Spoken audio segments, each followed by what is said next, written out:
함께 보실 하나님 말씀은 사사기 19장 16절에서 30절까지의 말씀입니다. 구약성경 395페이지 전으로 있습니다. 사사기 19장 16절에서 30절까지의 말씀을 드라마 바이블로 봉독하겠습니다. 저녁 때에 한 노인이 밭에서 일하다가 돌아오니 그 사람은 본래 에브라임 산지 사람으로서 기브아에 거류하는 자요, 그곳 사람들은 베냐민 자손이더라. 노인이 눈을 들어 성읍 넓은 거리에 나그네가 있는 것을 본지라 노인이 묻되, 그대는 어디로 가며 어디서 왔느냐? 그가 그에게 이르되, 우리는 유다 베들레헴에서 에브라임 산지 구석으로 가나이다. 나는 그곳 사람으로서 유다 베들레헴에 갔다가 이제 여호와의 집으로 가는 중인데 나를 자기 집으로 영접하는 사람이 없나이다. 우리에게는 나귀들에게 먹일 집과 여물이 있고 나와 당신의 여종과 당신의 종인 우리들과 함께한 청년에게 먹을 양식과 포도주가 있어 무엇이든지 부족함이 없나이다. 그대는 안심하라. 그대의 쓸 것은 모두 내가 담당할 것이니 거리에서는 유숙하지 말라. 하고 그를 데리고 자기 집에 들어가서 나귀에게 먹이니 그들이 발을 씻고 먹고 마시니라. 그들이 마음을 즐겁게 할 때에 그 성읍의 불량배들이 그 집을 애워싸고 문을 두들기며 집주인 노인에게 말하여 이르되, 내 집에 들어온 사람을 끌어내라. 우리가 그와 관계하리라. 아니라 내 형제들아, 청하노니 이 같은 악행을 저지르지 말라. 이 사람이 내 집에 들어왔으니 이런 망령된 일을 행하지 말라. 보라, 여기 내 처녀딸과 이 사람의 첩이 있은즉 내가 그들을 끌어내리니 너희가 그들을 욕보이든지 너희 눈에 좋은 대로 행하되 오직 이 사람에게는 이런 망령된 일을 행하지 말라. 하나 무리가 듣지 아니하므로 그 사람이 자기 첩을 붙잡아 그들에게 밖으로 끌어내매 그들이 그 여자와 관계하였고 밤새도록 그 여자를 능욕하다가 새벽 미명에 놓은지라. 동틀 때에 여인이 자기의 주인이 있는 그 사람의 집문에 이르러 엎드러져 밟기까지 거기 엎드러져 있더라. 그의 주인이 일찍이 일어나 집문을 열고 떠나고자 하더니 그 여인이 집문에 엎드러져 있고 그의 두 손이 문지방에 있는 것을 보고 그에게 이르되, 일어나라, 우리가 떠나가자. 하나 아무 대답이 없는지라. 이에 그의 시체를 나귀에 싣고 행하여 자기 곳에 돌아가서 그 집에 이르러서는 칼을 가지고 자기 첩의 시체를 거두어 그 마디를 찍어 12덩이에 나누고 그것을 이스라엘 사방에 두루 보냈네. 그것을 보는 자가 다 이르되, 이스라엘 자손이 애굽 땅에서 올라온 날부터 오늘까지 이런 일은 일어나지도 아니하였고 보지도 못하였도다. 이 일을 생각하고 상의한 후에 말하자 하니라. 아멘. 함께 읽은 본문의 말씀을 가지고 사사시대의 신앙진단이라는 제목으로 말씀 나누고 기도하도록 하겠습니다. 종종 건강검진을 통해 어떤 질병이 발견되거나 혹은 진단을 받고 놀라는 일들이 있습니다. 그 전까지는 건강한 줄 알았고 아무 문제가 없는 줄 알았는데 의료적인 검사들을 받고 생각하지 못했던 문제들을 만나서 깜짝 놀라게 되는 것입니다. 그런데 이런 자신의 상태에 대한 진단과 자각은 몸의 건강과 질병에만 적용되는 것이 아닙니다. 우리 신앙도 어떻게 해야 합니까? 항상 말씀을 통해 점검을 해야 하는 것이죠. 영적 생활도 마찬가지라는 것입니다. 이스라엘 백성들은 애굽에서 자유를 얻고 떠나와서 광야 40년의 방황을 거치고 약속의 땅인 가나안에 드디어 소원하던 정착을 하게 되었습니다. 각 지파별로 기업도 분배를 받았고 이제는 나그네가 아닌 정착민으로 살게 되니 나름 안정적인 삶이라고 그들은 기뻐했을 것입니다. 그러나 이제까지 살펴왔던 사사기 말씀 속 이야기들은 그들의 영적 건강이 그리 좋지 못함을 우리에게 보여주고 있습니다. 특히 오늘 본문의 내용은 사사기 속 이야기들 중에서도 가장 충격적이고 처절합니다. 이것이 보여주는 사사시대 이스라엘의 영적 신앙 상태, 건강 상태가 어떻습니까? 이런 오늘 우리 신앙에 또 어떻게 적용할 수 있을까요? 먼저 오늘 본문의 16절에서 21절은 어제 본문에서 누구에게도 환대를 받지 못했던 한 레위 사람이 기브와 넓은 성읍 거리에서 방황하며 서 있던 시간 이후의 내용을 담고 있습니다. 누구도 이 레위 사람을 초청해서 집에 유숙하게 해주지를 않고 있었어요. 그런 상황에 한 노인이 이 레위 사람의 일행을 보고 돕습니다.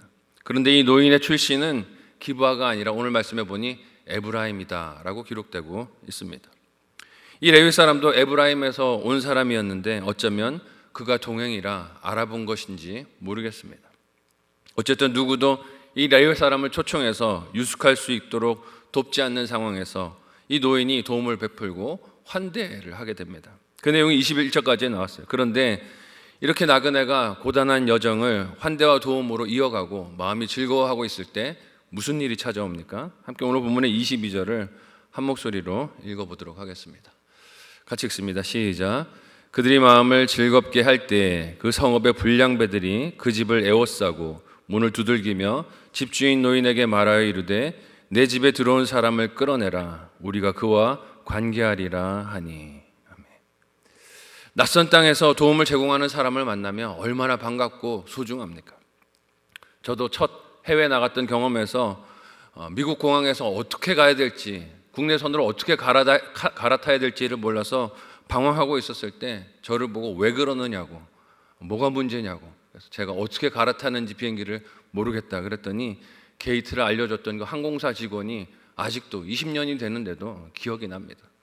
나그네가 길을 잃고 방황하고 힘들 때 작은 도움이라도 제공해주면 그게 큰 것으로 다가오게 마련입니다. 그렇게 에브라임 출신의 노인이 제공한 집에서 쉬며 한숨을 돌리고 있었던 레위 사람이었습니다. 그런데 그에게 기브아의 불량배들이 찾아와서 행패를 부립니다. 그들이 찾아왔다는 것에서 무엇을 알 수 있습니까? 이 레위 사람이 거리에서 방황하고 있을 때 주목하고 보고 있었던 거예요. 알고 있었던 겁니다. 도움이 필요한 사람인 것을 알고 있었지만 바라보고 있다가 이제 죄를 짓고 싶으니 찾아와서 그를 내놓으라고 하는 것입니다. 환대는 찾아볼 수가 없는 성업 아닙니까? 하나님께서 계명을 주시며 나그네를 환대하는 것이 하나님 보시기에 중요한 사명인 것을 말씀하셨지만 그들은 그런 계명과 상관없는 삶을 살았던 것입니다. 그 둔감함과 무지함은 오로지 자신들의 즐거움과 이익만 생각하는 오늘 본문 속 불량배들의 모습 속에서 확인이 됩니다. 그들이 나그네를 환대하던 노인의 집 문을 두들기며 손님인 레위 사람을 끌어내라고 합니다. 그런데 목적이 무엇입니까? 우리가 그와 관계하겠다라고 해요. 이 관계가 무엇을 뜻하겠습니까? 성적으로 유린하고 폭행을 하겠다는 것입니다. 이는 과거 소돔과 고모라에서 그 동네 사람들이 롯을 방문하였던 천사들을 내놓으라고 하면서 했던 말과 동일한 말이에요. 이스라엘 사람들이 누구와 똑같습니까? 이방인들과 죄인들과 하나도 다를 바가 없음을 보여줍니다. 그들이 하나님의 백성인 것을 잊고 당시 세상 사람들, 특별히 가나안 사람들이 행한 모든 악을 답습하고 있음을 우리에게 보여주고 있어요. 그들은 나그네를 환대하지도 않았고 오히려 그를 잡아 자신들의 욕구를 채우겠다고 하며 그 행동이 하나님께서 주신 계명과 이를 지키며 살아야 하는 이스라엘 백성의 정체성에 어떻게 위배되는지도 전혀 생각하지 않습니다. 근데 하고 싶은 대로 하고 살겠다는 것이에요. 분별할 능력이 없다는 것입니다. 이런 동네 사람들을 향해 주인이자 레위 사람을 맞아 보호하고 있는 이 노인이 하는 말이 무엇입니까? 함께 23절에서 25절의 본문을 한 목소리로 읽어보도록 하겠습니다. 같이 읽습니다. 시작. 집주인 그 사람이 그들에게로 나와서 이르되 아니라 내 형제들아 청하노니 이 같은 악행을 저지르지 말라. 이 사람이 내 집에 들어왔으니 이런 망령된 일을 행하지 말라. 보라 여기 내 처녀딸과 이 사람의 첩이 있은즉 내가 그들을 끌어내려니 너희가 그들을 욕보이든지 너희 눈에 좋은 대로 행하되 오직 이 사람에게는 이런 망령된 일을 행하지 말라 하나 무리가 듣지 아니하므로 그 사람이 자기 첩을 붙잡아 그들에게 밖으로 끌어내매 그들이 그 여자와 관계하였고 밤새도록 그 여자를 능욕하다가 새벽 미명에 놓은지라. 읽으면서도 믿을 수가 없는 일이 이스라엘 중에 일어나는 것을 봅니다. 그들이 동족인 게다가 레위인인 나그네를 그들의 정욕을 위해서 내놓으라고 요구한 것도 기가 막힌데 그 일을 말리는 노인의 말을 듣지 않습니다. 이 노인의 말이 사실 누구의 말일까요? 하나님의 음성이 아닐까요? 이 노인의 말은 하나님의 부르심이었을 것입니다. 하나님의 자녀인 그들이, 베냐민 지파 사람들이 어째서 지금 이런 요구를 하는가? 너희가 하려는 이 일이 하나님이 원치 않는 일이시다, 그럴 수 없는 일이다 하고 하나님이 이 노인의 입을 통해서 이스라엘 백성에게 경고하시는 거예요. 어째서 지금 이런 요구를 하는지 자세히 생각을 좀 해보라는 것입니다. 너무나 그 요구와 폐악질이 심하니 집주인이 자기 딸과 레위 사람의 첩을 내줄 테니 그들 마음대로 하라고 또 제안을 합니다. 이는 최악을 피하기 위한 차악의 선택이고 제안이라고 할 수 있어요. 그 제안도 듣지 않고 계속 손님인 레위 사람을 요구하는 불량배들에게 오늘 본문에서 레위인이 자기 첩을 잡아 그들에게 던져주게 됩니다. 아마 자신에게 쉴 곳을 제공한 노인이 그의 딸까지 희생시키는 것을 견딜 수가 없어서 내린 레위인의 선택이 아닐까요? 하지만 그 어떤 이유가 되었든 사람을 자기 필요를 위한 도구로 쓴 것은 그만큼 사사시대에 이스라엘 백성들의 가치관이 무너졌음을, 혼란 그 자체였음을 우리에게 보여줍니다. 자기가 살겠다고 사람을 도구로 쓰고 있는 것이죠. 이렇게 밤새 능욕을 당한 여인은 결국 죽음을 맞이하게 됩니다. 그녀의 시체를 나귀에 싣고 에브라임 자기 집으로 돌아간 레위인이 그것을 가지고 또 어떤 기가 막힌 일을 합니까? 함께 본문 29절에서 30절을 한 목소리로 읽어보도록 하겠습니다. 같이 읽습니다. 시작. 그 집에 이르러서는 칼을 가지고 자기 첩의 시체를 거두어 그 마디를 찍어 12덩이에 나누고 그것을 이스라엘 사방에 두루 보내매 그것을 보는 자가 다 이르되 이스라엘 자손이 애굽 땅에서 올라온 날부터 오늘까지 이런 일은 일어나지도 아니하였고 보지도 못하였도다. 이 일을 생각하고 상의한 후에 말하자 하니라. 아멘. 그야말로 충격적인 장면이 아닙니까? 집에 도착한 이 레위 사람은 자기 첩의 시체를 칼로 훼손을 합니다. 이유가 무엇입니까? 이스라엘 12지파 모두에게 지금 내가 당한 일을 알려서 보복하겠다고 이 일을 하고 있는 거예요. 그에 대한 후속 조치를 호소하기 위해서 이 일을 하고 있습니다. 이 이야기에서 레위 사람은 자신의 첩을 사람이 아니라 마치 그의 소유물인 가축처럼 대하고 있음을 봅니다. 사람을 사람으로 대하는 게 아닌 것이에요. 훗날 이스라엘의 초대 왕이 되는 사울이 암몬 사람들을 대적하기 위해서 이 사람과 비슷한 일을 하게 되는데 그때 사울이 사용하는 것은 소이지 사람이 아닙니다. 사무엘상 11장 7절의 말씀을 같이 한번 읽어보도록 하겠습니다. 같이 읽습니다. 시작. 한 결의의 소를 잡아 각을 뜨고 전령들의 손으로 그것을 이스라엘 모든 지역에 두루 보내어 이르되 누구든지 나와서 사울과 사무엘을 따르지 아니하면 그의 소들도 이와 같이 하리라 하였더니 여호와의 두려움이 백성에게 임하매 그들이 한 사람같이 나온지라. 아멘. 이렇게 짐승을 통해서나 해봄직한 일을 지금 이 레위 사람이 누구를 가지고 하고 있습니까? 사람을 가지고 하고 있습니다.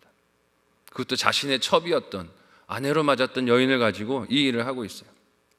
이 레위 사람은 하나님께서 이스라엘의 사사로 불러 세우시거나 임명한 인물도 아닙니다. 이스라엘의 각 지파들은 자신들이 받은 사람의 각 부분을 보고 얼마나 놀랐을까요? 뭐가 왔는데 보니 사람의 신체 일부가 들어있는 거예요. 충격을 받았을 것입니다. 크게 분노하고 충격을 받았어요. 하지만 이 사건이 무엇을 보여주고 있습니까? 이스라엘 나라 전체의 영적 상태를 보여주고 있습니다. 그들은 우리가 이제까지 이런 일을 보지 못했다 말하지만 사실 그들의 상태가 어땠다는 것입니다. 이렇게 처참하고 기가 막혔다는 것을 보여주고 있는 것이. 나라 전체의 영적 상태를 보여주는 샘플 표본이 이 사건이라는 것입니다. 이를 오늘 우리의 신앙에 빗대어 보면 어떨까요? 우리는 어떤 교회나 교회 리더 혹은 직분자의 타락이나 넘어짐을 보고 충격을 받고 비난을 할 때가 많습니다. 어떻게 그런 선택을 하느냐, 어떻게 그런 죄를 지을 수가 있는가라고 비난할 때가 많아요. 그렇지만 그것이 나의 영적 상태와 연결되어 있는 진단의 모습이라면 어떻겠습니까? 그것이 나의 영적 진단의 결과를 보고하는 내용이라면 어떻게 그 사건들을 해석해야 할까요? 우리 눈에 들어오는 안타까운 일과 사건들을 통해서 나의 영적 상태를 돌아보고 돌이키는 변화가 있는 저와 여러분들이 되었으면 좋겠습니다. 하나님은 오늘 본문에 노인이 한 말처럼 하나님의 자녀로 우리가 살아야 할 길과 선택들을 들으라고 여러 가지 통로를 통하여 말씀해 주세요. 형제들아, 그리하지 말라. 우리가 하나님의 자녀로 그렇게 하면 안 된다 하는 음성들을 듣고 보게 하십니다. 마음을 부드럽게 하고 그 음성을 잘 듣고 돌이킬 수 있는 저와 여러분들이 되었으면 좋겠습니다. 나와 상관없는 일로 여기는 것이 아니라, 나는 잘 가고 있다고 착각하는 것이 아니라, 그 어떤 말씀 속에서도, 그 어떤 관계 속에서도, 대화 속에서도 나의 영적 상황을 잘 듣고 보고 하나님의 은혜를 따라갈 수 있는 저와 여러분의 삶이 되시기를 예수님의 이름으로 간절히 소원하고 축복합니다. 아멘.